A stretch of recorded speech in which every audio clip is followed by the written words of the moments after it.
So as President Biden's approval hits a record low, campaign insiders fear a third-party candidate could pose a threat to his run, especially as Senator Joe Manchin isn't ruling himself out. Yeah, he says, quote, "I know that a third-party candidate, myself or anyone else who wants to jump into that fray, is really a long shot. But if you can get a movement to where you can move the two established parties, the Democrats and Republicans, back to where their roots are, they can get back to some normality." Interesting. Fox News contributor, former Democratic presidential candidate, and Army reservist Tulsi Gabbard joins us now.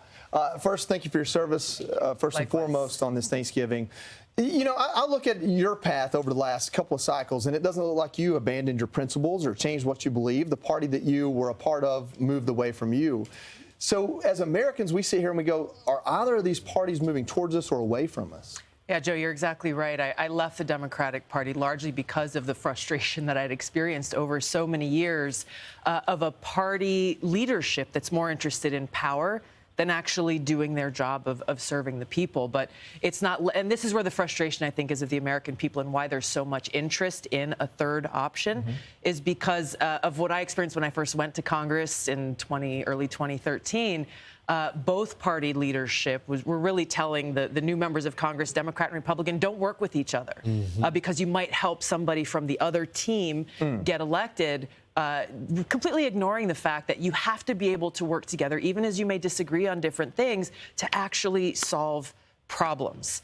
The founders, I want to go back to a quote from John Adams, because I think it's important to remember the vision our founders had for us. He said, "A division of the republic into two great parties is to be dreaded as the great political evil." And I think that's where we're seeing interest in a third option. But also, Joe Manchin is right.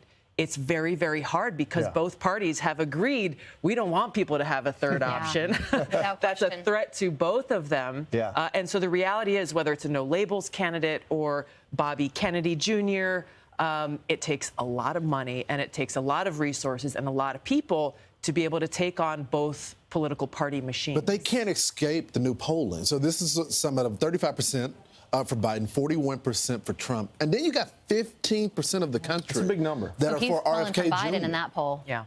People want a different option. That's what it looks like. And that is the strong message to both President Trump and President Biden, to both political parties, is why is that? Why is there such a strong number of people from across the country who are disaffected Republicans or disaffected Democrats, a lot of people who I meet who are just so incredibly frustrated that people who are supposed to be charged, they are charged with the mission to serve the interests of the American people first, ahead of any political party interests, they feel left behind and forgotten. So what is your message to Joe Manchin? You know, he is on a listening tour right now. Clearly, he's strongly considering jumping into the race. Do you think he should? That's a decision only Joe Manchin can take. It's something that I've looked at before, and there's some very clear-eyed about the challenges that I would face, that he would face, that Bobby Kennedy or a no-labels ticket would face. But again, recognizing why there is such a call from the American people to have that opportunity. And that's really what it should be. We, the people, should be able to vote for the best person to serve and lead our country, regardless of their political affiliation. I just want to make sure we don't have an announcement on the couch this morning. No. Not on today. this Thanksgiving, are you jumping in?